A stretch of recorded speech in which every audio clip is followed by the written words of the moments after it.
With midterm polls tightening, Democrats are turning to Hollywood for the help that the DNC can give them. DNC and some members of Congress are reportedly quietly consulting with actors, writers, and producers in L.A. to collaborate on messaging and voter turnout. Members of the group reportedly include actresses Alyssa Milano and Helen Hunt.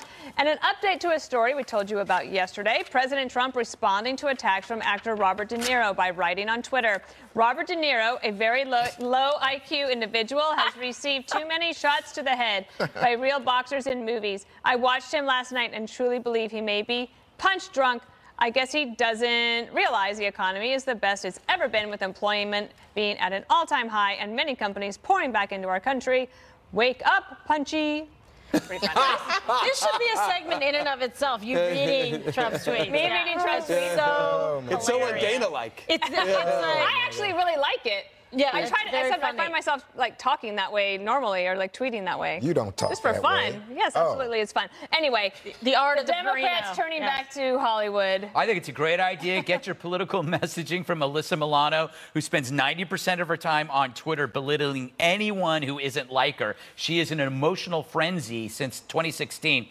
It's Hollywood messaging that helped the Democrats lose. When you think about it, how does Hollywood portray Americans? Yep. Bigoted, warlike, stupid, planet-hating, the cause of all oppression, tormentors of the marginalized and responsible for past evils. That's left-wing politics. So tell the candidate in the Hollywood, tell people, please call more people racist. You know, please accuse them of polluting the planet. You know, everybody in flyover country, they're morons. And you know what? We should pay for everyone else's abortions. That would be the Hollywood mention. I mean, the that Hollywood is part of the playbook. Yeah, it is. They want to talk more about abortion. Yeah, that's it. They think that's the goal. Like, they don't have an economic plan to speak of. Not that I know of. What I think is crazy that they're turning to Hollywood. Hollywood does know how to market. Clearly they do. A lot of people do. But not the actors. No, the actors don't know how to do it. They know how to memorize lines. They're just barely. People. Yeah, they're the famous people. So they had this big, massive thing to get people to vote. I'm sorry, you didn't call on me, Dan. No, go ahead. You sure? They can memorize lines and do lines. Right. That's it. I don't know about the second half of that. Is that on your paper? But I will say this. I just don't think a Democrat who studied the last election should say to themselves the key is getting more celebrities involved, because they had big crowds, but they didn't have big votes. I have a list here from our new handy-dandy associate producer, or segment producer, whatever his great title is, Scott Sanders, who gave me the list of Hillary Clinton celebrity rallies.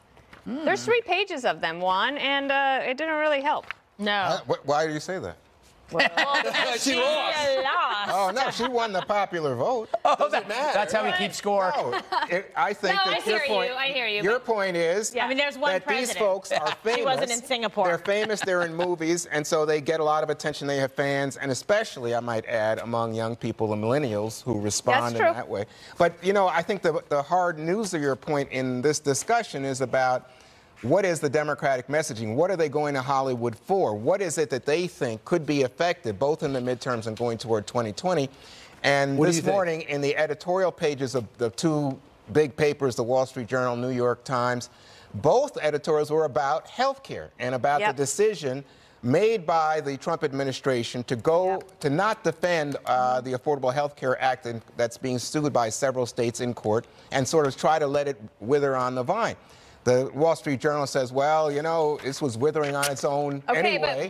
But the New York Times says that this is going to be a big issue for Democrats to use against. But do that without celebrities. And if you watch the Daily Briefing, we are on it every day. But Kimberly, can the Democrats can Hollywood help the Democrats with a health care message?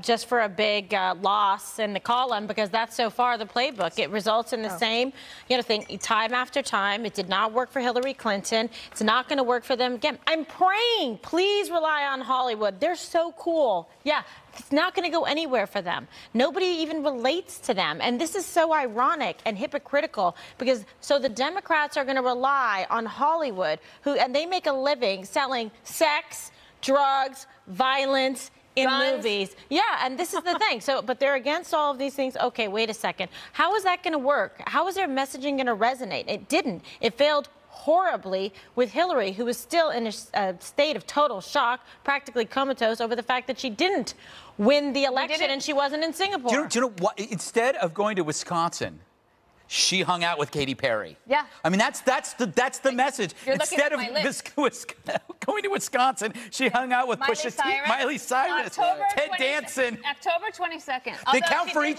That's one vote per person. Right. Yeah. Oh, gee, I wonder who put Clint Eastwood on stage. Was that a Republican or a Democrat? Yeah, hey, you remember it. Exactly. It didn't work. Yeah. Oh, but there's a double standard. So when the Democrats say they like actors. No, we're talking about campaigning. We had one, but we're keeping Scott Eastwood, his son. Oh, I see. Oh, yes, we are. Hello.